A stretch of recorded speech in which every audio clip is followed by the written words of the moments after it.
James 4 verse 7, therefore submit to God, resist the devil, and he will flee from you. Unsa ingon ni Lord igsoon? Isubmit nato ang atong kaugalingon ngadto kaniya. Kay kung atong isubmit sa Ginoo ang atong kinabuhi igsoon, wala gayoy demonyo nga makahilabot niana. Wala gayoy dautan nga makasnatch sa atong kinabuhi tungod kay nahiusa naman diha sa Ginoo. Anaa naman diha ni Lord. Maong atong isubmit sa kanunay ang atong kinabuhi ngadto sa Ginoo. Magmasinugtanon kita kanunay sa Ginoo, musunod kita sa kabubuton sa Ginoo, mubuhat kita sa iyang katuyuan sa atong kinabuhi. Ang atong kinabuhi atong i-offer ngadto kanunay sa Ginoo. Dili kita magpahiuyon sa buhat sa demonyo, sa buhat sa mga tawhanon, kundi atong isubmit ang atong kaugalingon ngadto sa Ginoo sa kanunay. Atong suklan ang buhat sa demonyo, atong suklan ang buhat sa yawa. Tugay kung atong suklan ang buhat sa demonyo, atong suklan ang buhat sa yawa sa atong kinabuhi, mudagan ang yawa palayo kanimo. Ug ang Ginoo mao gay mag-atiman kanimo sa kanunay kung atong isubmit ang atong kaugalingon ngadto sa Ginoo. Mahadlok gyud ang yawa nato mga igsuon.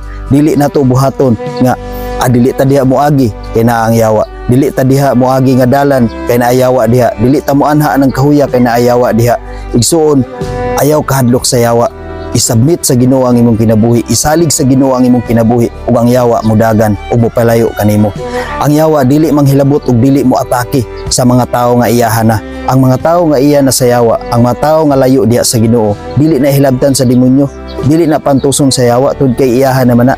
Ang mga tawo nga duol sa Ginoo mao kanay sige og hilabtan sa yawa, mao kanay siging tandugon sa yawa, mao kanay siging atakihon sa yawa, aron ang kanang tawhana mo palayo siya sa Ginoo ug dili siya mo padayon pagsubmit sa iyang kaugalingon ngadto sa Ginoo. Apan ingon si Lord, submit yourself to me ug ang yawa mudagan tungod kay ang Dios naaman kanunay kanimo. Ayaw kahadlok igsuon, i-rebuke ang yawa sa imong kinabuhi ug ang yawa mudagan palayo nimo tungod kay anaa man ang Dios sa kanunay sa imong kinabuhi. Tungod kay kung magpadala ka sa hulga sa yawa sa imong kinabuhi, magkayawa-yawa gyud ang imong kinabuhi tungod kay sunlugon kag maayo sa demonyo. Apan kung ang Dios ang maghari sa imong kinabuhi igsuon, ang yawa dili gid kana makatandog kanimo. Usa ayaw kahadlok igsuon kay naa si Lord. Naa si Lord mag-guard kanunay kanato. Naa si Lord nagbantay kanunay kanato. Igsuon ayaw kahadlok, dili itugot ni Lord nga ang imong kinabuhi madani sa demonyo, madani sa yawa.